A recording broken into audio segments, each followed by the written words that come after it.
വളരെ പ്രധാനപ്പെട്ട വിവരമാണ് ഇപ്പോൾ ശ്രീജിത്ത് പുറത്തുവിടുന്നത്. ശ്രീജിത്ത്, LDF കൺവീനർ സ്ഥാനത്ത് നിന്ന് EP ജയരാജൻ പടിയിറങ്ങുമ്പോൾ മുന്നിലുള്ള സാധ്യതകൾ ഇനി എന്തായിരിക്കും?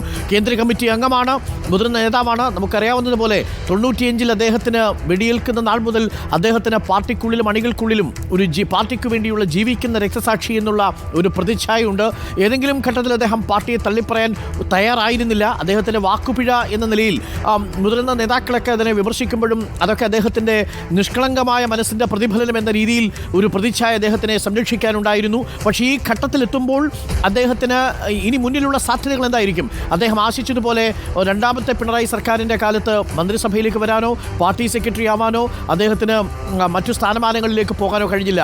അദ്ദേഹത്തിന് ലഭിച്ചതാവട്ടെ LDF കൺവീനർ സ്ഥാനവും. ആ LDF കൺവീനർ സ്ഥാനത്ത് ഇരുന്നുകൊണ്ട് അദ്ദേഹം നടത്തിയ ചില വിമർശനങ്ങൾ, ചില പ്രതികരണങ്ങൾ അത് ഘടകകക്ഷികൾക്ക് പോലും അപ്രിയമായി എന്നാണ് നമ്മൾ മനസ്സിലാക്കുന്നത്. അപ്പോൾ കേന്ദ്ര കമ്മിറ്റി അംഗം കൂടിയായ EP ജയരാജൻ ഇന്നിപ്പോൾ സംസ്ഥാന കമ്മിറ്റിയിൽ പങ്കെടുക്കാതെ അദ്ദേഹം പാപ്പിനിശ്ശേരിയിലെ വീട്ടിലേക്ക് മടങ്ങുമ്പോൾ ഇനിയുള്ള രാഷ്ട്രീയ സാധ്യതകൾ എന്തെല്ലാമാണ് ശ്രീജിത്ത്?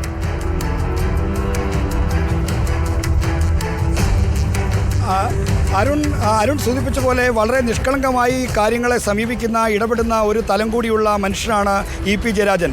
നമ്മൾ ചങ്ങമ്പുഴയുടെ കവിതയിൽ പറയുന്ന പോലെ ഒരു പകുതി പ്രജ്ഞയിൽ നിഴലും നിലാവും ആണ് EP-ക്ക് എപ്പോഴും. എന്നാൽ അദ്ദേഹത്തിൻ്റെ ഈ ശുദ്ധത, നിഷ്കളങ്ക സമീപനം കൊണ്ട് പലപ്പോഴും അദ്ദേഹം അബദ്ധങ്ങൾ ചാടുന്നതാണ് അദ്ദേഹത്തിൻ്റെ രാഷ്ട്രീയ ജീവിതത്തിൻ്റെ മറുവശം.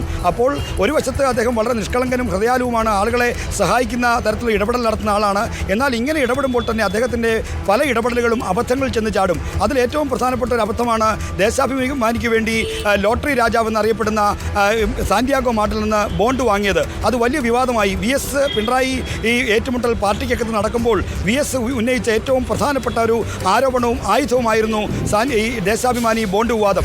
അദ്ദേഹത്തിന് അക്കാര്യത്തിൽ ജാഗ്രതക്കുറവ് സംഭവിച്ചു എന്ന് പറഞ്ഞ് അന്ന് ദേശാഭിമാനി ജനറൽ മാനേജർ സ്ഥാനത്ത് നിന്ന് മാറ്റി P ജയരാജനെ ദേശാഭിമാനിയുടെ താൽക്കാലിക ജനറൽ മാനേജറായി അന്ന് നിയമിച്ചു.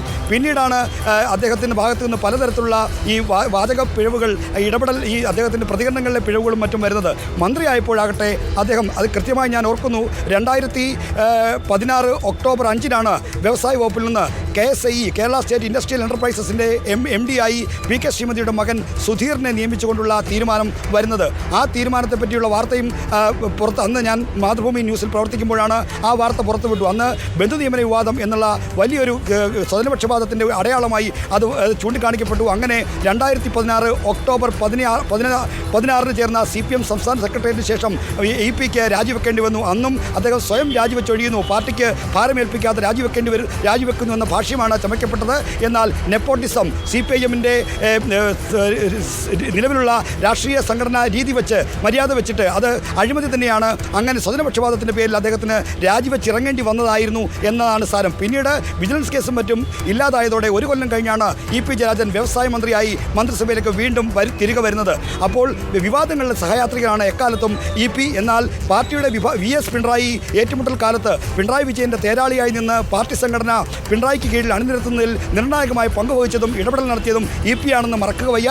അതിന് അദ്ദേഹത്തിന് കിട്ടുന്ന ആനുകൂല്യമാണ് ഇപ്പോൾ പാർട്ടി കമ്മിറ്റിയിൽ പങ്കെടുക്കാതെ പിണങ്ങിപ്പോയിട്ടും അവധിയെടുത്ത് മാറി നിന്നിട്ടും അദ്ദേഹത്തെ തൊടാതെ നിൽക്കുന്നത്, നടപടിയെടുക്കാതെ നിൽക്കുന്നത് അന്ന് അദ്ദേഹം ചെയ്ത സേവനത്തിൻ്റെ ഒരു പ്രത്യുപകാരമാണ് എന്നുകൂടി വേണമെങ്കിൽ നമുക്ക് വ്യാഖ്യാനിക്കാം. വളരെ പ്രധാനപ്പെട്ട വിവരങ്ങളാണ് ശ്രീജിത്ത് ഇപ്പോൾ പുറത്തു വന്നുകൊണ്ടിരിക്കുന്നത്. നമ്മുടെ പ്രതിനിധി അർജുൻ കല്യാട് ഇപ്പോഴും EP ജയരാജൻ്റെ വസതിക്ക് മുന്നിൽ തന്നെയുണ്ട്. പാപ്പിനിശ്ശേരിയിലെ അരളിയിലെ വീട്ടിൽ അല്പസമയം മുമ്പാണ് EP ജയരാജൻ എത്തിച്ചേർന്നത്.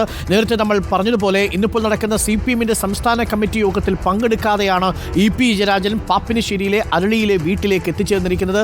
നേരിയ മഴ ചാറുന്നുണ്ടായിരുന്നു. പക്ഷേ മഴച്ചാറ്റലിലൊന്നും അദ്ദേഹത്തിൻ്റെ കോപം അടങ്ങിയിട്ടില്ല എന്നാണ് നമ്മൾ മനസ്സിലാക്കുന്നത്. തീർച്ചയായും അദ്ദേഹത്തിന് മാനസികമായ സംഘർഷവും വിഷമവും ഒക്കെ ഉണ്ടാവുന്ന ഒരു ഘട്ടം തന്നെയാണ്. പാർട്ടിക്കൊപ്പം പല ഘട്ടങ്ങളിലും നിലപാടെടുത്ത് ഉറച്ചു നിൽക്കുമ്പോഴും അദ്ദേഹത്തിൽ നിന്നുള്ള ചില പ്രതികരണങ്ങൾ പാർട്ടിയെ പ്രതിരോധത്തിലാക്കിയിരുന്നു. ആ ഘട്ടങ്ങളിലൊക്കെ അദ്ദേഹത്തെ സംരക്ഷിച്ചു പിടിച്ചു നിർത്തിയ പിണറായി വിജയൻ അദ്ദേഹത്തെ സംരക്ഷിച്ചു നിർത്താനില്ല.